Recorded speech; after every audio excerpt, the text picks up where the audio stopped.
Oke, Bismillahirrahmanirrahim. Assalamualaikum warahmatullahi wabarakatuh. Untuk hari ini kita akan belajar mengenai kelanjutan dari apa namanya proses, kemudian produk, desain. Jadi kita sudah belajar mengenai produk desain, kita juga sudah belajar mengenai bagaimana kita membuat sebuah proses desain, gitu ya. Terus untuk produk desain, intinya adalah kita memastikan produk apa yang akan kita buat. Sedangkan untuk proses desain adalah bagaimana kita mengenerate atau memastikan proses-proses apa saja yang dibutuhkan, termasuk materialnya, termasuk dengan machinery-nya, tools-nya, jigs and fixture-nya untuk membuat produk yang sudah kita desain tersebut. Nah, untuk schedule desain sendiri itu memastikan tentang berapa banyak sih yang mau kita buat. Tujuannya apa? Tujuannya adalah supaya kita dapat menghitung kebutuhan dari mesin yang sudah kita identifikasi sebelumnya di proses desain. Ya, sehingga hari ini kita akan fokus membahas mengenai schedule design serta kemudian dilanjutkan dengan perhitungan kebutuhan space atau luas kamar atau ruangan yang dibutuhkan untuk fasilitas kita. Oke. Konten hari ini sebenarnya fokus di situ, tapi saya ingin kembali membahas mengenai apa sih sebenarnya systematic layout planning gitu ya. Kita masih dalam tahap 0 atau data gathering sih. Kemarin kita sudah tahu tentang flow-nya. Nah, hari ini terkait dengan space requirement kita juga harus membuat list activities apa saja yang ada dalam facility kita. Jadi benar-benar sampai produk, proses, schedule design termasuk dari perhitungan space requirement itu masih dalam point zero gitu ya. Nantinya perhitungan space requirement akan juga digunakan setelah kita membuat relationship diagram.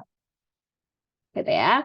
Nah, kenapa schedule design itu penting? Tadi adalah karena kita ingin tahu sebenarnya berapa banyak mesin yang dibutuhkan. Kenapa demikian? Karena pada schedule design kita mencoba menghitung atau memforecast kebutuhan atau demand dari market tersebut. Sehingga kita bisa tahu nih berapa banyak yang harus kita buat atau berapa production demand-nya gitu ya. Berapa banyak sih sebenarnya yang harus dibuat dengan memperhitungkan kalau misalnya ada reject-nya, ada scrap rate-nya atau percentage-nya. Kemudian kita tahu production rate-nya. Intinya adalah kita akan bisa menghitung number of machine berdasarkan forecast tadi. Sebelumnya kita cuma tahu nih, oke, kita punya mesin, let's say drilling atau milling atau mesin lathe atau mesin bubut, berapa banyak CNC misalnya atau shoeing mesin atau mungkin mesin pencuci, saya kurang tahu. Nanti monggo kalian breakdown sendiri berdasarkan tugas kalian. Nah, kita pengen tahu nih berapa banyak mesin yang kita butuhkan untuk masing-masing gitu ya, untuk produk yang kita punya berdasarkan market forecast-nya. Nantinya kalau misalnya apa namanya case industri kalian itu punya banyak jenis, lebih dari satu jenis produk, berarti kalian juga harus mempertimbangkan produk mix-nya sehingga kalian juga nantinya intinya harus mempertimbangkan apakah pekerjaannya dilakukan secara continuous, let's say 24 hour per day gitu ya, atau intermittent production. Jadi sehari setiap hari cuma 8 jam. Itu juga harus dipikirkan di schedule design. Sehingga intinya setelah tahapan schedule design, kita akan bisa mencoba menghitung berapa banyak mesin, berapa banyak shift, berapa banyak employee yang dibutuhkan. Termasuk nantinya kalau misalnya kita tahu berapa jumlah demand-nya, kita tahu berapa banyak storage equipment ya kan basically kita butuhkan. Let's say kalian pengen nyetok selama seminggu, berarti space requirement untuk warehouse-nya, storage equipment untuk warehouse-nya akan lebih besar dibandingkan yang lain. Nah, schedule design dimulai dari bagian marketing. Bagian marketing akan memprovide hasil riset mereka terkait dengan kebutuhan atau demand tersebut, gitu ya. Berapa banyak sih sebenarnya yang akan dijual, berapa selling price-nya. Nanti kalau misalnya kalian dulu mungkin sudah belajar kaitannya dengan HPP gitu ya, harga pokok produksi itu akan berguna di situ. Meskipun kalau di sini di kelas saya kita tidak akan mempertimbangkan itu. Namun intinya semua valuable information yang kita dapatkan dari marketing itu dapat digunakan oleh facility planner, termasuk misalnya seasonality dari produk tersebut. Ada masa katakanlah sangat-sangat ramai gitu ya, production meningkat berapa ratus persen gitu, sehingga ada masa-masa warehouse itu digunakan melebihi kapasitas gitu, atau perlukah misalnya menambah mesin untuk saat-saat di mana produksinya meningkat. Nah, kalau di apa namanya, proses desain, kalian menentukan spesifik equipment untuk memproduksi produk tersebut gitu. Basically kan termasuk apa namanya, pakai mesin X gitu ya. Kemudian kita sekarang pengen menghitung nih gitu, dapat sebenarnya quantity yang harus diproduksi, termasuk rejection-nya, termasuk yang scrap atau di reject gitu. Mungkin ini bisa saya next saja gitu ya. Nah, cara paling gampang sebenarnya adalah kita membuat sedetail mungkin routing sheet. Routing sheet intinya adalah merupakan dokumen atau record yang menyajikan informasi kaitannya dengan tiap-tiap operasi yang dilakukan untuk memproduksi a certain product. Jadi kalau misalnya kalian punya tiga produk, berarti akan ada 3 routing sheet yang berbeda gitu ya. Kalau misalnya tiap produk itu punya part-part yang kecil-kecil, berarti tiap part itu akan punya routing sheet sendiri gitu. Nah, dengan membuat routing sheet yang detail pada saat yang bersamaan, sebenarnya kita akan bisa punya gambaran terkait dengan berapa jumlah mesin yang let's say akan kita butuhkan, which is adjusted to the amount of waste material juga gitu. Nah, intinya di dalam routing sheet nanti pada saat proses desain gitu, routing sheet itu akan berisi tentang detail informasi prosesnya. Nah, di schedule design, routing sheet yang dibuat itu ditambahkan gitu ya informasinya dengan jumlah produk yang diharapkan untuk tiap operasi, percentage dari scrap atau rejection, kemudian mesin capacity secara teoretikal. Pada saat kalian beli mesin, kalian tahu berapa unit yang bisa dihasilkan per hour, theoretically. Processing time untuk masing-masing part dibuat di dalam mesin tersebut. Kemudian percentage dari mesin efisiensi. Mesin efisiensi itu berarti let's say dari 8 jam, apakah benar-benar 8 jam digunakan, atau dari 8 jam ada 1 jam katakanlah misalnya untuk setup time, untuk istirahat, gitu ya. Kemudian ada mesin reliability. Seberapa persen mesin ini mengalami kerusakan dan butuh perawatan. Nah, intinya pada saat kita sudah punya demand, itu adalah demand yang dibutuhkan. Demand yang diinginkan oleh customer. Kita harus bisa memproduksi sejumlah itu. Sehingga yang sebetulnya benar-benar diproduksi oleh pabrik pasti melebihi itu. Karena selalu ada percentage scrap atau percentage dari barang reject. Sehingga kita harus menghitung P, yaitu number produk yang harus di-prepare sebelum jadi expected demand itu sendiri, gitu ya. Nah, kalau di proses desain, kita punya yang namanya routing sheet seperti ini, ada operation number, operation description, ada mesin type-nya, ada setup time-nya, which will help us a lot with how we calculate the actual efficiency of timing-nya. Kita akan punya juga operation time. Di operation time ini nanti kita jadi tahu nih, kalau misalnya kita punya 5 jam, 5 jam itu berarti bisa menghasilkan berapa, itu secara teoretikal. Nah, dari routing sheet yang seperti itu kita akan punya basically S standard time, bisa minutes, mungkin kalau semuanya dalam minutes berarti kita buat di minutes, kalau semua dalam hour kita buat hour gitu ya. Standard time per unit to be produced itu kalian dapat dari sini gitu ya, dari operation time-nya ini kita tahu gitu kan. Untuk mesin auto SC mesin gitu misalnya, butuh segini, kemudian kita tahu setup time-nya nih, sehingga kalau setup time-nya 5 jam dan kemudian amount of time available per mesinnya itu adalah H atau H, katakanlah dalam satu hari kalian kerja 24 jam gitu ya, setup time-nya 5 jam. Berarti dalam sehari kalian punya 24 dikurangi 5, kan 19 jam. Per hari bisa menghasilkan berapa itu jadi ketahuan gitu ya.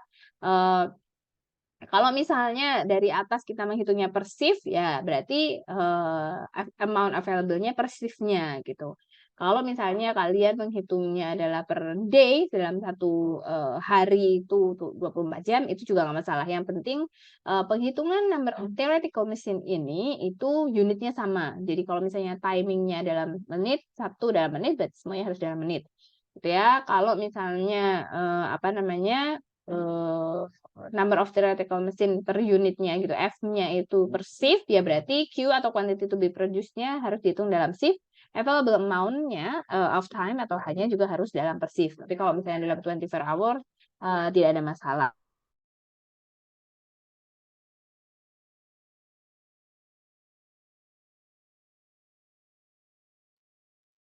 Oke, kita lanjut.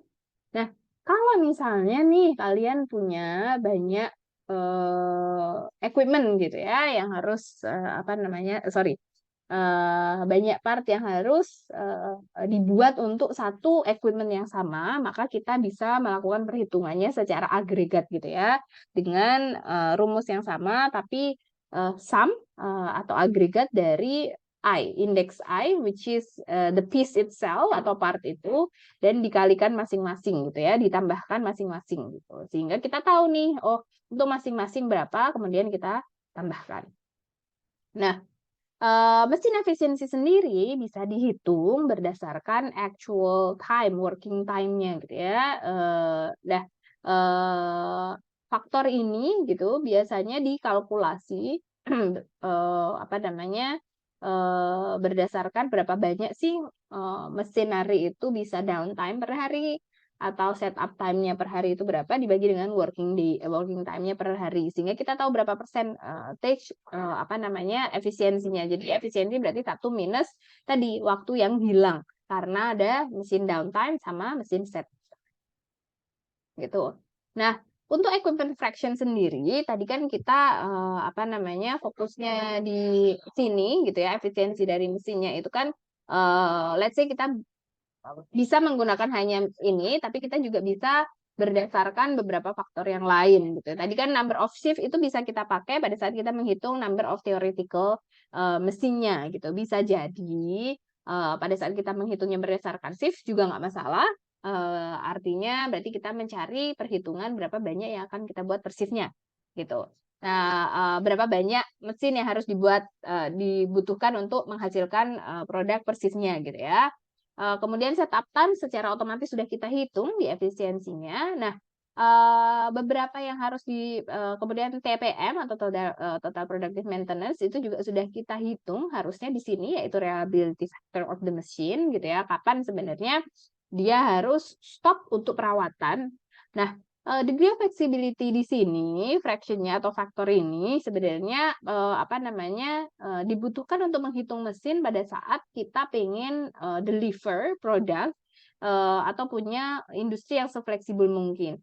Sehingga pada saat kita menghitung jumlah mesin, kita harus juga ikut menghitung adanya kenaikan quite drastic gitu ya terhadap demand gitu. Jadi misalnya di awal katakanlah dalam sehari kita butuh 100, tapi ada masa-masa kita harus menghasilkan 200 produk, sehingga pada saat kita menghitung akan ada kelebihan mesin, semacam cadangan mesin yang harus kita pikirkan ya. Kemudian yang terakhir yaitu layout type-nya. Pada saat kita nantinya mengadopsi machinery manufacturing cell misalnya gitu ya, itu akan sedikit berbeda gitu dengan kalau misalnya dari awal kita sudah oke kita mau apa namanya proses layout gitu ya atau produk layout seperti itu. Nah, perhitungan standar time sendiri sebenarnya dilakukan apa namanya untuk masing-masing produk yang dibuat per partnya gitu ya, dengan asumsi bahwa akan waktu ini dihitung dengan 3 kondisi gitu. Jadi well trained operator atau qualified, kemudian normal pace gitu ya, dan task yang dilakukan itu cukup spesifik. Nah, standard time biasanya kalau misalnya kalian sudah pernah ikut ergonomi gitu ya, kelas-kelas ergonomi harusnya ada perhitungan bagaimana kita melakukan standar time pada saat apa namanya merakit sesuatu atau membuat sesuatu gitu ya, itu yang akan menjadikan standar. Jadi jangan sampai orang terlalu cepat atau terlalu lambat. Sehingga pada saat kita menghitung menggunakan standard time, number of machinery tools atau berapa banyak orang yang dibutuhkan itu sudah jelas gitu. Nah,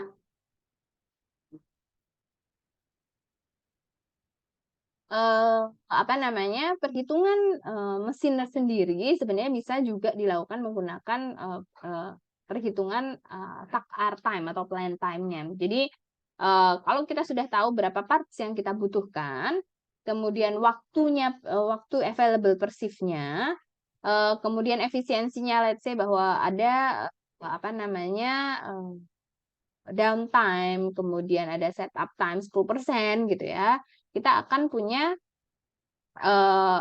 waktu gitu kan, istilahnya apa namanya, ketersediaan waktu yang lebih sedikit gitu dari yang sudah kita hitung. Ini saya rubah dari 8 hours ke mesin gitu ya, ke minutes gitu ya. Sehingga kalau misalnya sudah kita kurangi downtime, sudah kita kurangi ke efisiensi mesin. Oke. Nah, dari time yang sudah tersedia ini, kita bisa menghitung plan time atau RTAK time-nya, yaitu dengan membagi time available dengan parts yang akan kita buat gitu ya. Jadi, oh berarti per unitnya itu butuh waktu 0,389. Nah, dari situ kita akan tahu. Jadi berapa unit yang bisa dibuat apa namanya per menitnya untuk mesin tersebut gitu ya. Jadi ini khusus satu mesin gitu ya. Katakanlah mesin ini harus membuat 1000 part. Dari situ sebenarnya kita akan bisa menghitung berapa mesin yang dibutuhkan gitu. Jadi kalau misalnya standarnya secara standar gitu, dia mesin time-nya adalah 0,4 menit gitu ya per unitnya. Ternyata berdasarkan kalkulasi dari tadi ya, berdasarkan ketersediaan waktu dan lain sebagainya, dia cuma punya waktu segini, artinya mesin needed-nya adalah lebih dari satu. Jadi kalau kalian cuma menyediakan satu, obviously 8 jam itu tidak akan cukup. Jadi kalau misalnya ketemu nilai seperti ini, lebih dari itu di round up atau ya di round up. Apa ya istilahnya? Dibulatkan ke atas gitu ya. Nah, if multiple operational completed, dia akan punya rate-nya. Jadi monggo dia harus dihitung gitu ya rate-nya. Terus karena standar time-nya pasti tiap-tiap pekerjaan itu berbeda. Kemudian scrap-nya gitu ya, misalnya scrap-nya berapa persen itu juga harus dihitung. Jadi di sini kan parts needed-nya adalah 1000. Dia belum memperhitungkan scrap-nya. Kalau katakanlah ada 10% kemungkinan scrap, padahal demand-nya 1000, berarti kalian harus mengalihkan tadi 10% ditambah cadangan 10%. Gitu. Nah, bagaimana kalian nantinya di laporan membuat number of available mesin atau theoretical mesin itu bisa dengan dua cara. Yang pertama, apa namanya? Yang pertama bisa pakai tabel yang atas gitu ya. Kalian punya operation name, apa namanya apa gitu ya untuk part itu. Theoretical capacity-nya berapa? Ini based on capacity, berapa unit gitu ya. Efisiensinya berapa, availability-nya berapa. Jadi kalian akan tahu actual capacity-nya. Theoretical capacity, actual capacity berarti adalah theoretical capacity dikali dengan berapa persen efisiensi, let's say 90%, sama availabilitas misalnya 90%, berarti nanti kalian punya actual capacity-nya. Kemudian kalian harus tambahkan percentage dari reject-nya, dikurangi percentage dari reject-nya itu sendiri gitu ya, sehingga kalian akan bisa menghitung number apa namanya of mesinnya berdasarkan expected demand dibagi dengan production yield-nya itu tadi.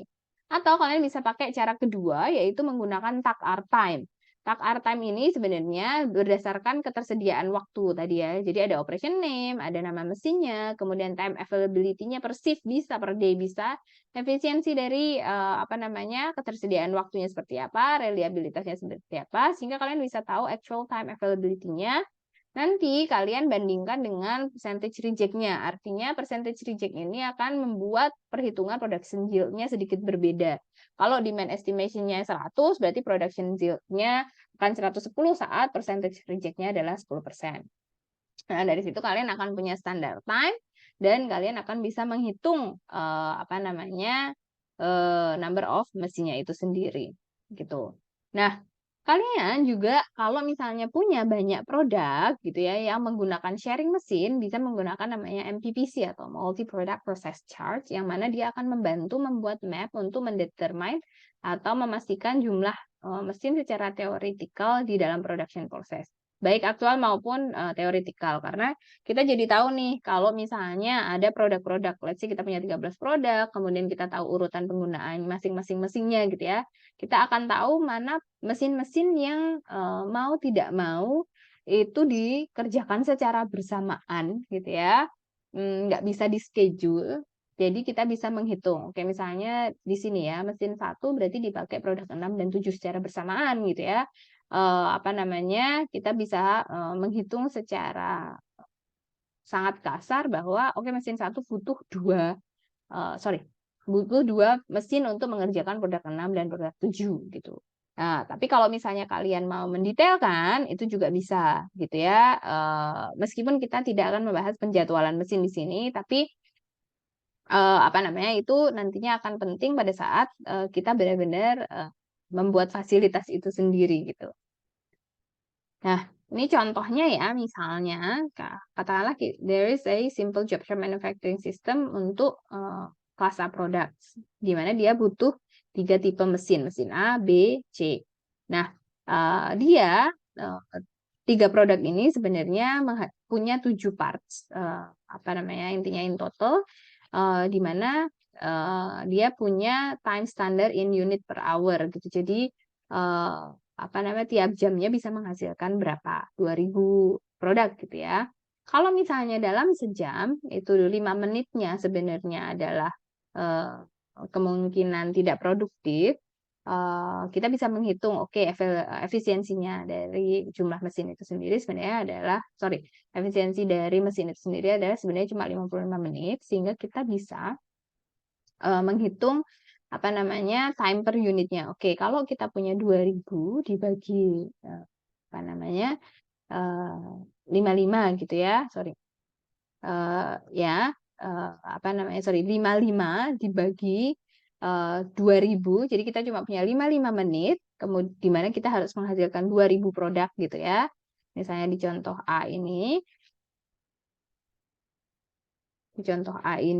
gitu apa namanya 55 bagi 2000 jadi 0,0275 gitu, sehingga kita bisa menghitung nih secara total. Oke, kita asumsikan bahwa semua part ini di sharing gitu ya mesinnya, sehingga total time-nya adalah 0,1799.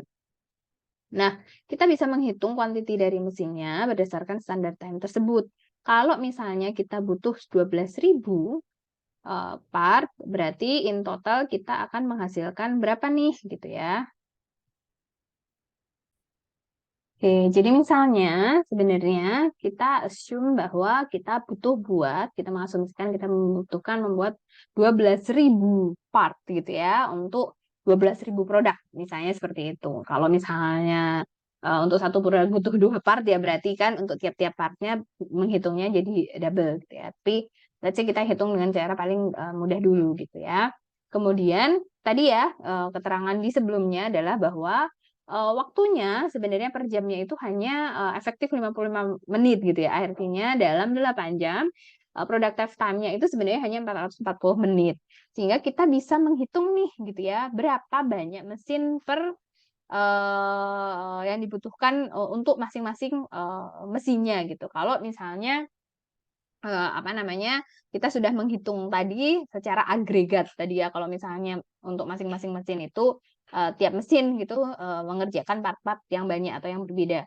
Dan kita sudah mengemukakan di awal kalau misalnya jelas mesin itu digunakan sendiri solely berdasarkan produk layout, maka secara otomatis untuk masing-masing mesin cuma ada 1 part and or maybe 2 part gitu ya. Tapi kalau misalnya tidak, misalnya satu mesin bisa mengerjakan banyak part, maka kita bisa melakukan agregat terlebih dahulu, kemudian mendapatkan tadi semacam standar time seperti ini gitu ya, total time-nya misalnya 0,1799 gitu ya. Kalau misalnya mesin A 0,21 itu adalah total time yang dibutuhkan untuk semua part 1, part 2, 3, 4, 5 dalam perhitungan menitnya istilahnya.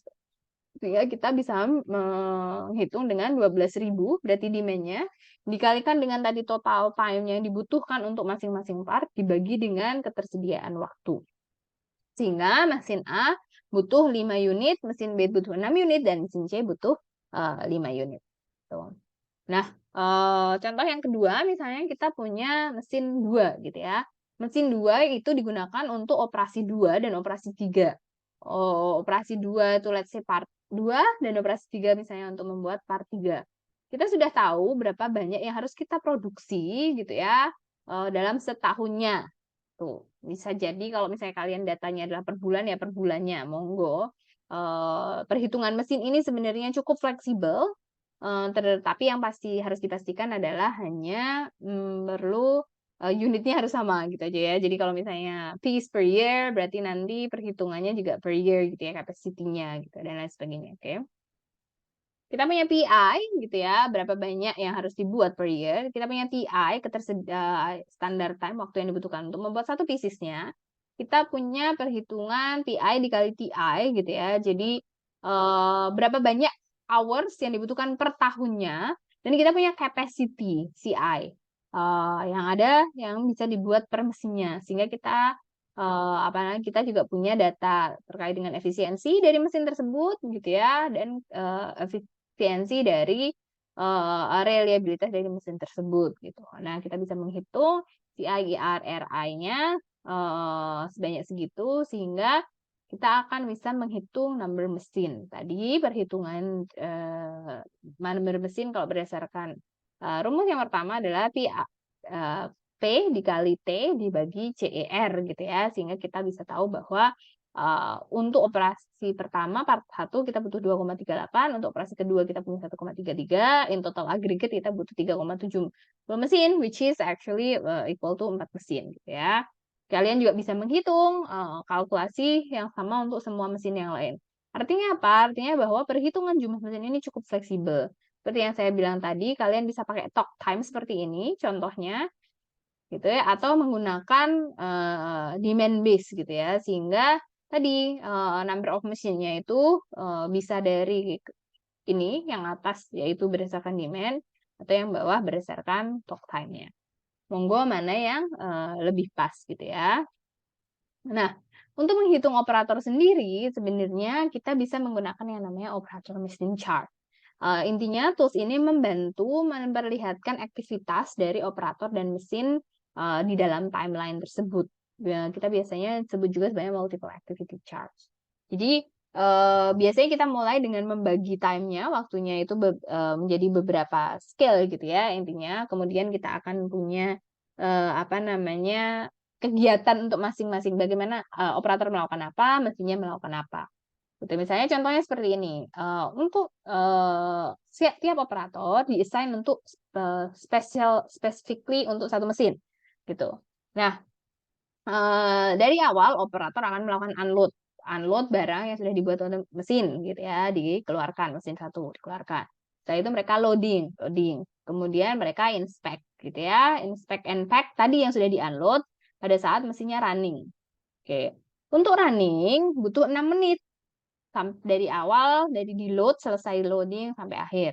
Nah, pada saat kita lihat seperti ini, bahkan setelah inspection dan packing, ternyata pada idle time-nya cukup besar gitu ya. Mesinnya running, operatornya diem. More or less diemnya adalah sekitar 5,5 menit. Gitu ya. Nah, dari sini kita bisa lihat bahwa untuk menghasilkan satu produk butuh 8 menit. Dan production rate-nya adalah 0,125 pieces per menit. Jadi tiap menitnya dapat beras per 8 gitu kan. Nah, kita bisa memperhitungkan kira-kira sebenarnya lebih pas yang mana sih, satu operator satu mesin, satu operator dua mesin, atau satu operator 3 mesin dengan menggunakan operator machine charts ini gitu ya. Misalnya contohnya di 2 mesin. Operator unload pada saat mesin 2 juga unload mesin 1, mesin 2 masih running gitu ya. Jangan sampai mereka ngerjain paralel tapi tidak barengan gitu kan istilahnya. Kemudian setelah di-unload, di loading lagi, dia inspect packing produk hasil mesin pertama. kembali running, dia transfer ke mesin kedua, ngerjain mesin 2. Dia unload, ternyata udah selesai, dia unload, dia load, inspect, dia run, dia transfer ke mesin pertama lagi. Ternyata dengan perhitungan seperti ini, kita bisa menaikkan production rate. Jadi dalam 8 menit itu menghasilkan 2 produk, dan operator idle time-nya turun dari 5,5 menit jadi 2 menit. Gitu. Mestinya tidak ada yang idle gitu kan. Nah, atau kita assign operator untuk mengerjakan 3 mesin sekaligus. Ini please note this is the same mesin gitu ya, mesin-mesinnya sama. Nah, di sini ternyata cycle time-nya bertambah, tapi production rate-nya bertambah. Jadi cycle time-nya tentunya bertambah karena kita ngerjain 3 mesin, cycle production rate-nya bertambah. Artinya dalam 9 menit ini bukan cuma 1, bukan cuma 2, tapi menghasilkan 3 produk, di mana operatornya tidak punya waktu idle, tapi masing-masing mesin punya idle sebanyak sekitar 1 menit. Nah, pembuat keputusan, kalian sebagai facility manager juga harus memutuskan itu. Oke, berarti berapa banyak operator yang harus di-assign untuk mengerjakan masing-masing mesinnya. Gitu. Nah, perhitungan space requirement setelah kita selesai menghitung schedule desainnya sendiri, pada saat kita menghitung space requirement itu berdasarkan tadi production rate-nya seperti apa? Apakah dia engineer to order? Biasanya dia akan berupa fixed layout. Apakah production to order gitu ya? Berarti dia adalah product layout atau proses layout, apa production to stock, berarti dia product layout gitu. Nanti kalau kita sudah tahu berapa banyak harus dibuat, berapa jumlah mesinnya, kita kemudian assign masing-masing employee berapa employee yang dibutuhkan, baik itu untuk mesin operator atau assembly, kita akan bisa menghitung space kita sendiri. Space requirement sendiri dikalkulasi berdasarkan kebutuhan area dari masing-masing departemen, baik manufacturing maupun non-manufacturing. Artinya, sebelum kalian membuat space requirement, kalian sudah harus melist activity dulu. Apa yang dibutuhkan? Oke, dari mulai masuk, activity apa saja yang dilakukan? Receiving goods, apakah dimasukkan di gudang dulu atau langsung ke production floor? Kalau dimasukkan ke gudang dulu, otomatis ada setelah receiving area, kalian akan butuh, let's say, material warehouses gitu ya. Kalau sudah, bagaimana nanti masing-masing flow itu berjalan? Termasuk aktivitas-aktivitas apa saja yang dilakukan di dalam fasilitas kalian. Apakah ada meeting? Apakah masing-masing manajer mempunyai ruangan? Apakah masing-masing operator itu punya ruangan sendiri? Butuh toilet atau tidak? Butuh musola atau tidak? Butuh tempat parkir atau tidak? Gitu ya. Apakah kalian ada meeting room untuk menyambut tamu? Atau misalnya kalian let's say punya kantin gitu. Jadi kalian harus melis dulu aktivitas selain flow aktivitas yang ada di dalam fasilitas kalian. Gitu ya. Nah, untuk manufaktur khususnya dia harus membuat dulu space requirement untuk masing-masing individual workstation. Kalau sudah, baru diagregatkan ke departemennya, baru setelah itu kalian memikirkan tentang aktivitas lain di luar manufacturing itu sendiri. Gitu. Nah, space requirement tadi ya saya bilang, kalau kita sudah menghitung workstation specification untuk equipment, material, dan personel, kita akan bisa menghitung agregat kebutuhan departemen dengan penambahan AIL-nya. Kemudian kita bisa melakukan visualisasi manajemennya atau basically menggambar dinahnya. Gitu ya. Nah, cara paling gampang untuk calculate space requirement sebenarnya kalau berdasarkan literatur sebenarnya kita kan tadi udah number of machine udah tahu. Tinggal regardless berapa banyak orang yang bekerja di dalam departemen itu, tiap-tiap mesin harus punya person allowance atau tadi operator allowance sebanyak at least lebarnya adalah 1 meter. Panjangnya sesuai dengan panjang mesinnya. Nah, kita harus memikirkan allowance material yang datang dan pergi. Berarti kalau misalnya materialnya besar, kita harus set ukuran material sebanyak 20% dari largest material length. Dan setelah itu baru baik untuk incoming maupun outgoing, baru setelah itu kita tambahkan IL allowance sebanyak 20% dari longest length material being moved. Nah, untuk IELTS allowance ini itu juga harus dilihat dari jenis material handling yang kalian buat gitu. Nantinya kalian juga bisa menambahkan allowance untuk kegiatan maintenance, kemudian transportasi lain selain material handling gitu ya. Jadi misalnya ada people movement dan lain sebagainya karena kebanyakan di pabrik itu juga harus memikirkan kalau misalnya orang sampai move, ada orang jalan, tapi material berjalan tanpa ada tambahan allowance untuk transportation di luar dari aisle gitu ya, akan sangat membahayakan juga. Nah, aisle allowance itu tergantung dari load-nya.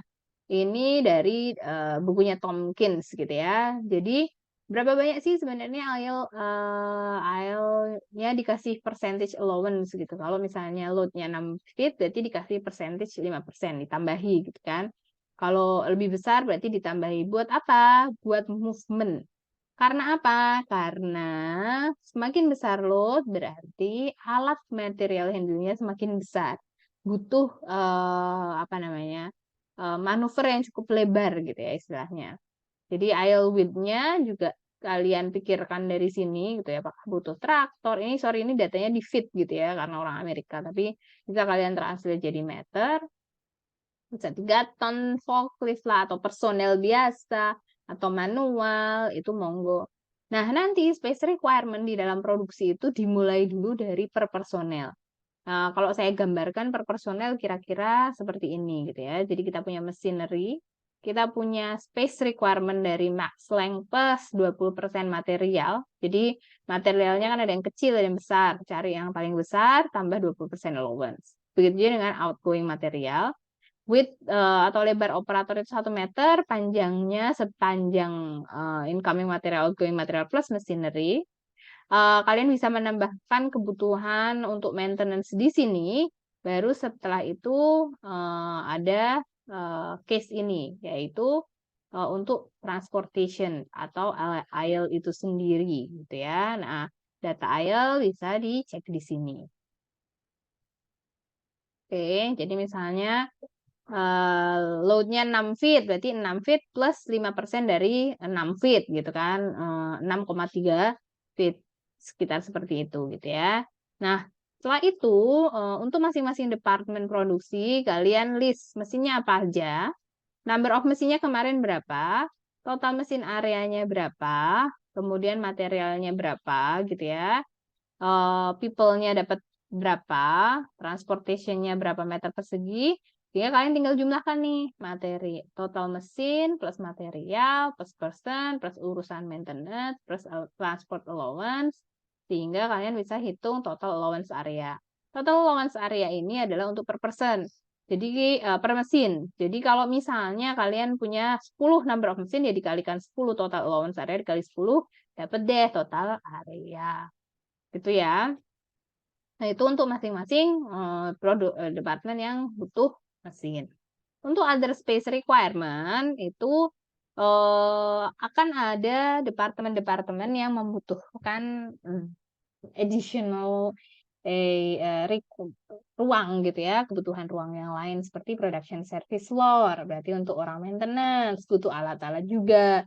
Factory service floor termasuk misalnya apa ya, kebutuhan ketersediaan genset, kebutuhan additional kelistrikan misalnya, termasuk waste management kalau dibutuhkan, atau gudang-gudang tertentu yang memang harus ada gitu ya, warehouse, termasuk personal service floor. Personal service floor itu berarti tempat mereka istirahat, mungkin duduk-duduk, locker room, toilet, kamar mandi kalau dibutuhkan, kantin, UKS apa ya, tempat perawatan, dan termasuk office. Nah, ini adalah contoh aja, kalian bisa breakdown sesuai dengan aktivitas yang ada di industri kalian. Nah, cara menghitungnya gimana? Cara menghitungnya kurang lebih aja gitu ya. Jadi, kalian bisa coba cari beberapa literatur, kalau misalnya kaitannya dengan office, karena kalau office kan let's say kalian punya meja 2x1 ditambah personel 1 meter gitu ya, berarti itu personal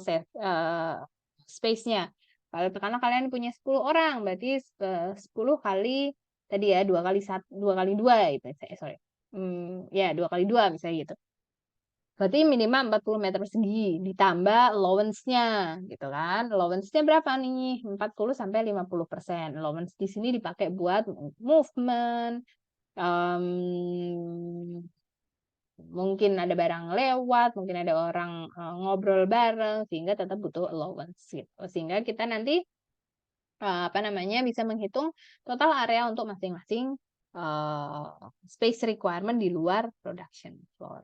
Nah, untuk non-manufacturing department tadi ya, jadi kalian tentuin butuh apa saja, butuh administratif, butuh support, apakah butuh ketersediaan office untuk tiap-tiap engineering staff, mungkin manager, production manager, kebutuhan akan meeting atau conference room dan lain sebagainya. Bagaimana dengan storage atau kebutuhannya gitu ya? Berapa macam storage yang dibutuhkan? Butuhkah raw material, butuhkah storage, butuh work in process storage kah, butuh untuk finish good kah? Nah, untuk storage ini kalian juga harus memikirkan kaitannya dengan jenis produknya karena produk-produk yang kecil tentunya kita bisa pakai rak, berarti bisa sampai tinggi. Produk yang besar mungkin hanya bisa dihitung berdasarkan berapa banyak produk tidak bisa yang mau disimpan istilahnya seperti itu. Kemudian kalau ada shipping sama receiving, bagaimana dockboard areanya, bagaimana manufacturing areanya untuk material handling, equipment-nya untuk loading unloading, termasuk kalau misalnya ada kebutuhan buffer atau staging area, ketersediaan kontainer atau trash storage, serta lunch buat driver gitu. Kalian juga harus memikirkan adanya restroom. Biasanya idealnya itu sekitar 60 meter ya untuk setiap permanent workstation yang ada. Kantin, health service, plant service, pump, generators, etc. Termasuk emergency exit. Jadi mungkin kalau di case kita we're not necessarily think about this yet, tapi later on kalian juga harus memutuskan kaitannya dengan emergency exit seperti ini. Nah, perhitungan total facility dan site intinya kurang lebih seperti ini gitu ya. Kita sudah mencoba menghitung PPNS desainnya, produk, proses, dan schedule desainnya. Kita sudah menghitung personal requirement-nya. Dari proses desain dan schedule desain kita bisa menghitung, kita bisa tahu mesin apa saja yang dibutuhkan, berapa banyak mesin yang dibutuhkan, sehingga kita bisa menghitung manufacturing department I. Kayak gitu ya, kalau kita punya banyak manufacturing department, termasuk kita menghitung di dalamnya adalah IL atau material handling equipment requirements dari allowance-nya. Kalau sudah menghitung semua material manufacturing department, kita tambahkan non manufacturing department di sini sehingga kita dapat nilai total facility. Jangan lupa untuk menambahkan allowance untuk IL-nya sehingga kita bisa menghitung total site. Oke, nah setelah itu baru kita menghitung other area di luar yang sudah ada termasuk misalnya butuh parking lot gitu ya, parking lotnya buat motor atau buat mobil itu juga harus dihitung. Kurang lebih kira-kira mungkin akan jadi di figure 415 ini gitu ya, example facility-nya, oh ada manufacturing department di sini, manufacturing department tempat lain, ada service area, storage department. Kita pastikan ada aisle untuk masing-masing pergerakan antar fasilitas atau departemen. Kemudian ada bagian atau incoming sama outgoing material termasuk parking lot. Oke. Nah, terkait dengan personal requirement, sebenarnya yang pasti kebutuhan masing-masing industri itu akan berbeda gitu. Tentunya semakin besar industri, kita ingin memastikan bahwa semua kebutuhan personel atau staff itu bisa kita akomodasi, gitu kan, supaya mereka enjoy gitu. Nah, personal requirement itu bisa berupa employee parking, locker room, ketersediaan restroom, food service, mungkin health service termasuk misalnya kalau di luar negeri banyak drinking fountains gitu ya. Untuk restroom sendiri tadi sudah saya jelaskan more or less sekitar 60 meter dari setiap permanent workstation. Jadi kalau misalnya luas area pabriknya atau industrinya itu sendiri adalah sekitar mungkin 60 meter persegi ya berarti cukup satu toilet atau dua gitu ya. Satu untuk laki-laki dan satu untuk perempuan. Nah, Bisa jadi kalian decentralize, jadi kalau misalnya memang areanya besar, ada di sana, di dekat manufacturing department ada, di office ada, itu supaya apa namanya coverage dari employee-nya lebih besar. Nah, gitu. Untuk food service biasanya sekitar 1000 feet. 1000 feet berarti mungkin sekitar berapa? 30 meter gitu ya dari employee workstation. Which is sangat-sangat make sense kalau industrinya cukup besar gitu ya. Saya pernah ke Denso itu memang kantinnya besar di pusat. Kemudian saya di Astra Autopart pun demikian, kantinnya besar dan terpusat gitu ya. Satu dari semua sisi juga bisa datang ke sana. Biasanya centralized, kemudian ada di tengah gitu. Nah, ada health service, termasuk misalnya sebenarnya yang paling utama adalah first aid treatment, gitu ya, dibanding yang lain untuk memastikan bahwa kalau ada kecelakaan kerja bisa segera tertangani. Tapi kalau misalnya memang dibutuhkan, biasanya ada examination, major medical treatment, probably some treatment to illness, dan dental care. Nah, nantinya kalau misalnya memang kalian tertarik bekerja sebagai facility planner istilahnya gitu, jangan pernah melupakan tentang kebutuhan akan burial free compliance supaya kita bisa memastikan bahwa disable rooms tetap bisa menggunakan fasilitas kita. Nah, sekarang tugas kalian tambahan ini monggo dikerjakan setelah UTS saja. Itu adalah termasuk membuat root sheet-nya. Jadi kalian menghitung production requirement-nya dulu, berapa sebenarnya yang kalian butuhkan, kemudian hitung number of machine-nya, baru setelah itu kalian hitung required space-nya. Gitu ya. Required space-nya tergantung dari flow sama aktivitas apa yang ada di industri kalian, tapi terutama yang paling penting adalah production floor area-nya. Itu. Jadi hari ini kita sudah belajar tentang re-review mengenai sistem ekspektasi layout, kemudian bagaimana melakukan perhitungan number of machine gitu ya, termasuk membuat root sheet, menghitung number of machine, menghitung standard time, kemudian kita juga bisa menghitung space required. Oke. Demikian apa namanya kuliah saya untuk hari ini. Semoga memberikan manfaat. Saya akhiri. Assalamualaikum warahmatullahi wabarakatuh.